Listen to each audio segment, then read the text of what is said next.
prophecy is true.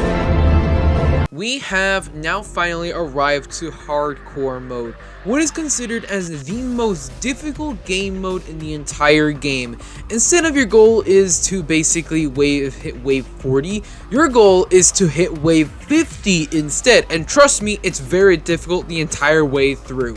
You know, in all the other modes, you basically have free range of what to choose for your loadouts and the possibilities to switch up your gameplay with all, air troops and vehicles, with not much worry about the game mode, since you have farms and the amount of time and monies you get per wave is not really much of a danger for you.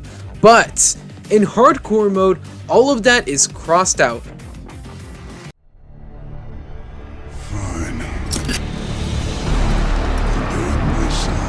We finally start into the game, and of course you are not given the option to choose what difficulty we want to be in the game, but are instead having about 3 players instead of about 4 players for some reason.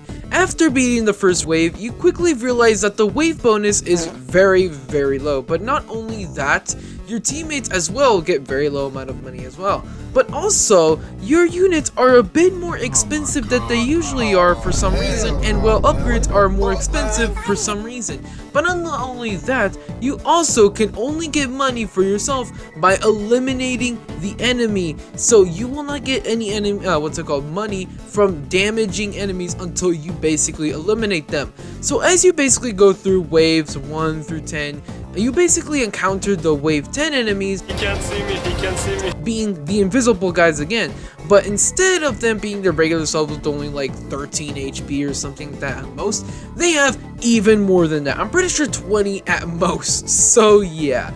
But also, don't worry, if you thought wave 10 was not as devastating as you thought it was, wave 12, the balloon boys return. So yeah, let's just hope before wave 12 you literally had already cliff units or something like that, I don't know.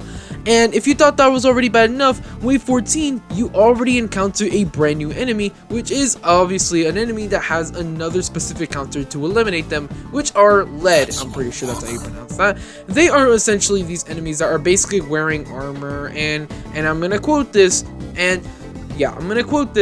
these guys can only be killed by explosions, fire, and electricity can only damage them, end quote. Which is factually false, because there are some units that have the upgrade to damage lead, which looks like this, even though they don't use fire, explosions, and, well, just electricity. As an example, the accelerator, engineer, and ranger, and etc. Now you can make the argument that accelerator uses electricity, which I'm not gonna really go into detail, just make up your own theories, I guess. If you survived the lead wave or lead wave, whatever you want to call it, and thought that it couldn't get worse, well, it does. Don't worry, those lead dudes don't get spammed too often.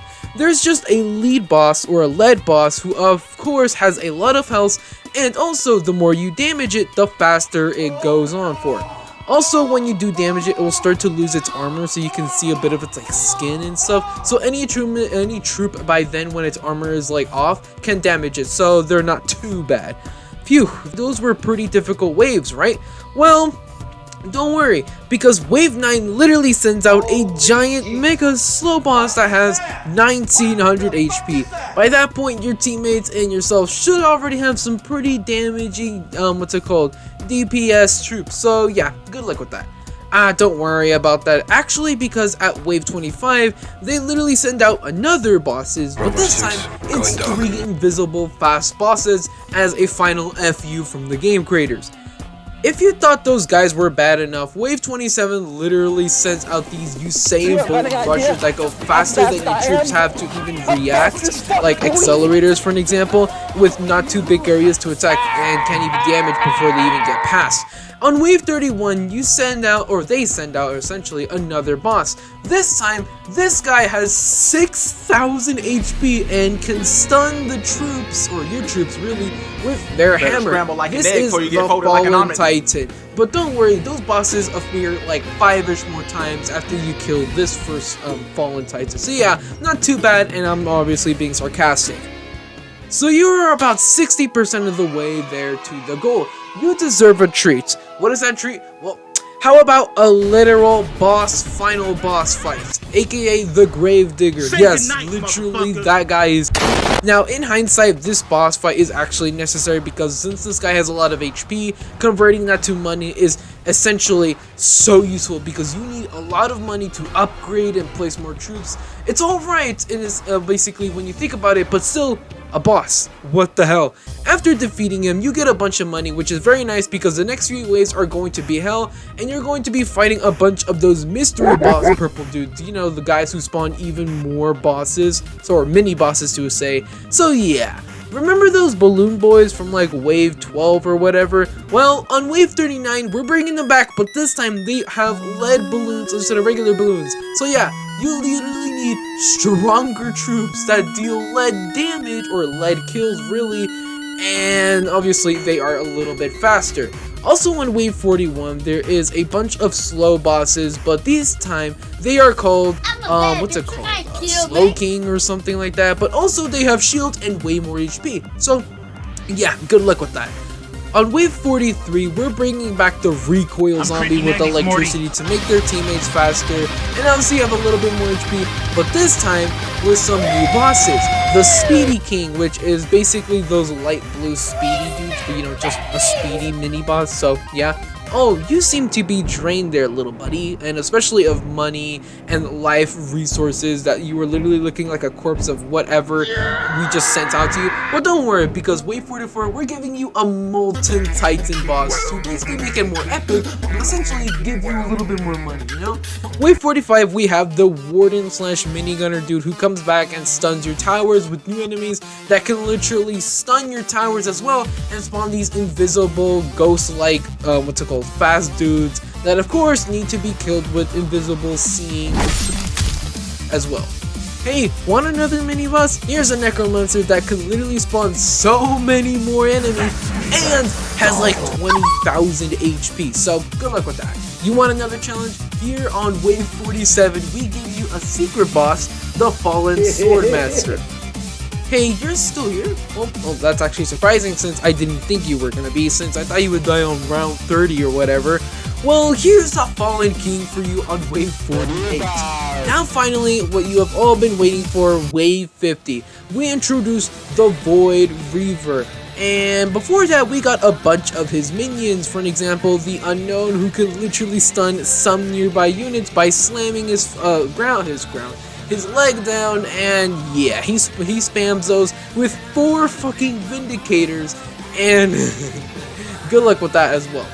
Now, with 1.2 million HP, yes, actually less than the nuclear monster, thankfully, we have the final boss of the game. The big challenge is to defeat his minions before you actually get to fight him, since you chose the map, and depending how much time it takes you to kill his minions before you get to fight to him, affects your space and time for him to reach your HQ hole, you know, that giant hole in the wall. Once you defeat his minions, you face off against the Reaver, who thankfully is very, very slow. I believe maybe even the slowest in the entire game. Once you get him down to around 600,000 HP in a big brain maneuver that none of the bosses have for whatever reason found out about, is that he throws his sword at your base, which sends it down to 1 HP. How in the fuck have none of them even realized that? And if your base is already 1 HP, I'm pretty sure at that point it's going to be game over, but don't quote me on that. As a final resort and well, another big brain thinking plan, he figures out that the only way for him to win with less than 250,000 HP is to, wait for it, make an actual sprint to your home base. Yes, that's right, he full on sprints to your home base to end you. So yeah, again, you better hope you have a commander to finish him off very fast. So if you didn't have much room left, you should be dead by now. But look at that. You did it. You defeated the Void Reaver, the final boss in the entire game. And as a reward, you get